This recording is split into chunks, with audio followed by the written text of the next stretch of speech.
দিয়ে গেলাম সংসার। জীবনে কোনোদিন তোর মারও মন ভরাতে পারলাম না, তুকারও মন ভরাতে পারলাম না। আমার আর পাড়ার কাদানে সংসার তুরা চালা, আমি তো পারলাম না, তুরা চালা।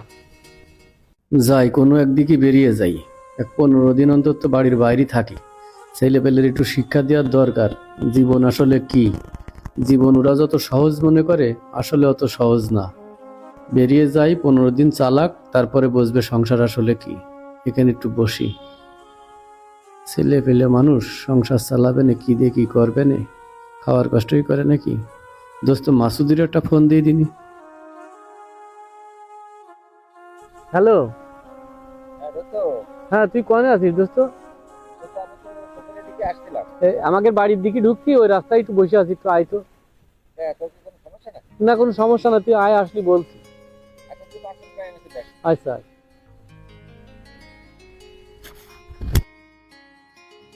কিরে দোস্ত, এত জরুরি ডাকলে কি কোনো সমস্যা নাকি? তোর কাছে একটু দরকার বুঝলে ডাকলাম। বল দিন কি সমস্যা শুনি। তুই তো ভালো করেই জানিস আমরা অল্প রোজগার করা মানুষ, আমাদের আশা আকাঙ্ক্ষাও সীমাবদ্ধ থাকা উচিত। কিন্তু বউ ছেলে মেয়ে এরা কেউই এই জিনিসটা মানতে চায় না। ইগার চাহিদা হয়ে গেছে দিন দিন অনেক বেশি। রীতিমতো ছেলে তো আমার সঙ্গে দুর্ব্যবহার করছে। ছেলের সঙ্গে রাগ বাগ করে আমি বাড়িতে চলে আসছি। সংসারে এত অশান্তি করছে, ছেলে পেলে যে বাড়ি দাঁড়াতে পারছিস না। আরে দোস্ত কি হয়েছে আজকের গল্পটাই শোন। আকাশের আম্মু, এই যে রান্না কদ্দূর? রান্নাটা হয়ে গেল। কি রান্না করছো? তুমি চাইলে দিয়েছো তাই আমি রান্না করছি। তোমাকে এরকম উল্টো পাল্টা কথাবার্তা রাখা সবসময়। কি রাঁধছো কলেই তো হয়ে যায়। আব্বু, তোমার আবার কি হইলো? আমার কালকে 5,000 টাকা দিতে হবে। তোমার 5,000 টাকা কি কাজে লাগবে? তুমি জানো না কলেজের বেতন দিতে হয়, আর 3-4 দিন পর পিকনিক টাকা দিবা। ওই বাবা, এবার সংসারের অবস্থা ভালো না, পিকনিক টিকনিক এবার দরকার নেই। এবার ওই যে চেষ্টা করবা না বেতনটা দিতে পারি কিনা। অত কিছু জানি না, কালকের মধ্যে 5,000 টাকা দিবা তাই জানি আমি। আমি বুঝিনি, আমি কি টাকা সাথে আসলে তোমার সংসার চলে না নাকি? অত কিছু জানি না, কালকের মধ্যে 5,000 টাকা দিবা তাই জানি আমি। তুমি কলি তো হবে না বাবা, 5টা 6টা লোকের সংসার কিভাবে চলে সে তো আমি জানি। তাহলে সবসময় একরকম করতে গেলে তো হবে না। তোমরা সংসারটা চালিয়ে দেখো কিভাবে সংসারটা চলে। মনে হচ্ছে তুমি চলে গেলে আর সংসার চলবে না মনে হচ্ছে। ঠিক আছে বাবা, তাহলে তোমরা সংসার চালাও, আমার টাকা দেওয়ার কাজা নেই বাবা, সংসার তোমরা চালাও। যাও যাও, তুমি যাও, তুমি না থাকলে মনে হচ্ছে চালাতে পারবে না সংসার। হ্যাঁ, আমি এই যে যাচ্ছি, সংসারটা তোমরা চালাও দেখি। আর চালিয়ে থাকবো না, দেখাবো না, যাও তুমি যাও। এই যে আমি চললাম। যাও যাও, আগে যাও। মনে হচ্ছে না থাকলে যে আমরা সংসার চালাতে পারবো না আর। দোস্ত, আমি আশেপাশে কোথাও কোনো একটা কাজ দেখে নিবান, একদিন 15 আমি বাড়ির বাইরে থাকবো। ছেলে পেলে একটু অভিজ্ঞতা হোক যে সংসার আসলে কি জিনিস। তা আমি শুধু তোর কাছে বলে গেলাম, তোর সঙ্গে যোগাযোগ রাখবা না, তুই একটু খেয়াল রাখিস। আর না হোক ছেলে পেলে তো ওরা যেন খাওয়ার কষ্ট মষ্ট কোনো অসুবিধা না পায়, তুই একটু খেয়াল রাখিস। আচ্ছা তুই অবশ্যই আমি খোঁজ রাখবো, তুই আমার দোস্ত না। তাহলে এক কাজ করিস, তুই যেখানে থাকিস ওই ঠিকানাটা আমার দিয়ে রাখিস, ঠিক আছে? আচ্ছা ঠিক আছে, আমি তোর সঙ্গে ফোনে যোগাযোগ রাখবা না, আমি গেলাম। হ্যাঁ আচ্ছা ঠিক আছে, তো এনে টেনশন করা লাগবে না, আমি দেখবো না। হ্যাঁ তাহলে ঠিক আছে, যোগাযোগ রাখবা না। তাহলে তুই এক কাজ করে ঠিকানাটা কিন্তু অবশ্যই দিয়ে দেয়। আচ্ছা ঠিক আছে, ফোনে যোগাযোগ রাখবা না।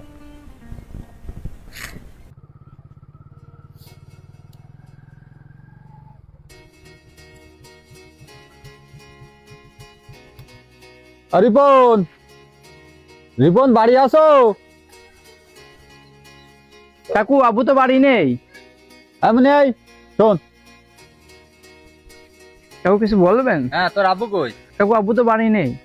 বাড়িতে নেই মানে? কালকে টাকা দেওয়ার ডেট দিয়েছে, আজকে বাড়ি নেই মানে? কাকু, আব্বু বাড়িতে ঝামেলা করে আর 10-15 দিন কোনে চলে গেছে জানি না আমরা। ও সব কথা আমি শুনবো না, কনে চলে গিয়েছে না কি হয়েছে। কালকে টাকা দেওয়ার ডেট চলে গিয়েছে, আজকের দিনটা দেখো কনে পাবা, কি করে জোগাড় করবা জানি না। আমি কালকে আবার আসছি, আমার টাকাটা যেন গুছানো থাকে। কালকে এসে যেন আমার দাঁড়াতে না হয়, টাকাটা যেন এসে আমি পেয়ে যাই। কালকে আমি আসছি, টাকা যেন গুছানো থাকে। মানে আকাশ আম্মু, কি ডাকে করছিল? ওই শামিম কাকু আইলো, আব্বু বলে তার কাছে টাকা ধারে, তার নীতি আইলো বলে কালকে টাকা দেওয়ার ডেট ছিল, কিন্তু কালকে তো দিইনি, আবার কালকে আসবে না আমরা। তো এখন কি করব? কালকে এসে আবার তো বকাঝকা দেবেন যে না টাকা দিই। আগে তো আজকে বুকে থেকে গেল আজকে। তোমার আব্বু তো আজ 10-15 দিন হয়ে গেল চলে গেল বাড়িতে, না তো খোঁজ খবরও পাওয়া যাচ্ছে না। তুমি এদিক ওদিক একটু খুঁজে মুজে দেখছো? আমি তো খোঁজ খবর নিয়েছি, কোনো জায়গায় তো তার পাওয়া যাচ্ছে না। কোনে যে বসে রয়েছে কি দেখা হবে। কাকু, ও কাকু, বাড়ি আছেন? ও আকাশ, জি। হ্যাঁ বল, কোনো সমস্যা নাকি? ও খুবই দরকারে পড়ে আসলাম, আমার যে 2000 টাকা লাগবে। 2000 টাকা দেবো তো। আজ তোর আব্বু কোথায়? তোর আব্বু আসতে পারতো। কাকু আব্বু একটু বাড়িতে ঝামেলা হয়ে একটু চলে গিয়েছে, ও আচ্ছা কিন্তু কিস্তিওয়ালাটা এসে খুবই জ্বালা আসছে, 2000 টাকা না দিলে এখন নাই ফেরত। আচ্ছা, ঠিক আছে, তাহলে এক কাজ কর, দেখি 2000 টাকা। আচ্ছা, 2000 টাকা আছে, ধর। আর তোর আব্বু আসলে জি। তাহলে আমার একটু জানাসেন, ঠিক আছে? আচ্ছা ঠিক আছে কাকু। আচ্ছা, ঠিক আছে।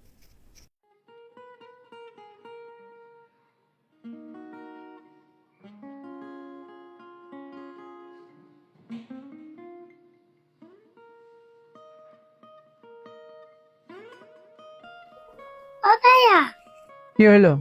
আব্বুর কোনো খোঁজ পেয়েছো? না, কোনো খোঁজ মোজ পাওয়া যাচ্ছে না।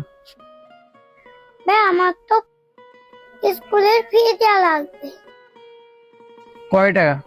200 টাকা। কাছে তো 100 টাকাও নেই রে মনি। আচ্ছা তুই যা, আমি দেখবো না। আচ্ছা। মানে আম্মু, তোমার আব্বুর কোনো খোঁজ খবর পাইয়াছো? আব্বুর তো কোনো খোঁজ খবর পাওয়া যাচ্ছে না। মানে বাড়ি তো চাইলো না, তাহলে কি দিয়ে কি করবা না? কি করবো তাই ভাবছি, কাজে কোনো টাকা পয়সাও নেই। শ্রাবণী কেবল এসে বললো কালকে ওর পরীক্ষার ফি লাগবে। আব্বুর খুঁজে আসার সময় ওই যে কিস্তিওয়ালার সাথে দেখা হইলো, সেও চাপ দিয়ে থেকে গেল। 3 সপ্তাহ কিস্তি দেওয়া হচ্ছে না। আম্মু, আমি বুঝতে পেরেছি আব্বু কিভাবে সংসার চালাইতো। আসলে আমরা না বুঝে তারপর আরো চাপ দিতাম। এই 15 দিনই বুঝে ফেলে দিলাম সংসারটা কি জিনিস। আর আব্বু এই বছরের পর বছর এই সংসার চালায়। আব্বু এবার বাড়ি আসলে না আর কোনোদিন দুর্ব্যবহার করবো না, আর কোনোদিন টাকা পয়সার জন্য চাপ দেবো না। মানে তুমি না এক কাজ করো, এইভাবে তো আর হয় না। তোমার মাসুদ কাকু ধরে মেরে দেখো যে সে একটু খুঁজে মিজে আইনে দিতে পারে নাকি। আচ্ছা তাহলে আমি তাই যাচ্ছি।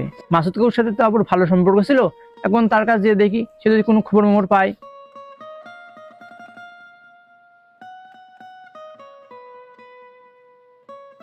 কিরে মানে আবার কি মনে করে? কাকু আব্বুর তো অনেক জায়গায় খুঁজলাম, জমি যেতে পারলাম না। তা আপনার সাথে তো আব্বুর খুব ভালো সম্পর্ক ছিল, তাই আপনি যদি একটু খুঁজে আনার চেষ্টা করতেন। কাকু আমি এই সংসার আর চালাতে পারছি না। কাকু আমার খুব ভুল হয়ে গিয়েছে। বাপ মানে বটবৃক্ষ, যার আছে সে বোঝে না, আর যার নেই সে ঠিকই বোঝে।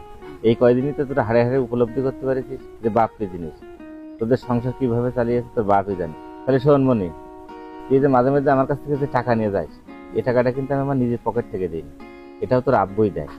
যাওয়ার আগে আমার কাছে বলেও গেছে, সে রাগ করে যায়নি, কিন্তু তোদের শিক্ষা দেওয়ার জন্য গিয়েছে। কাকু কোনো জায়গায় যদি আব্বুর সন্ধান থাকে একটু খুঁজে নেওয়ার ব্যবস্থা করেন কাকু। আমার সেদিকে খুব ভুল হয়ে গেছে, সেদিনকে ওরম ব্যবহার করা উচিত হয়নি আমার। তো যাক, শুনে খুবই ভালো লাগলো যে তোদের শিক্ষা হয়েছে। আর তোর বাপ কোথায় আছে আমি কিন্তু সবই জানি। আচ্ছা ঠিক আছে আকাশ, তাহলে তুই ওঠ গাড়িতে, তোর বাপের কাছে আমি নিয়ে যাচ্ছি, আমি নিয়ে এসে দিচ্ছি। হ্যাঁ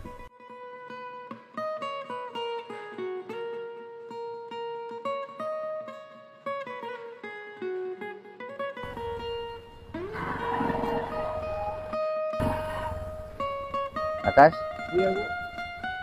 ওই দেখ তোর বাপ কি করতে, দেখ।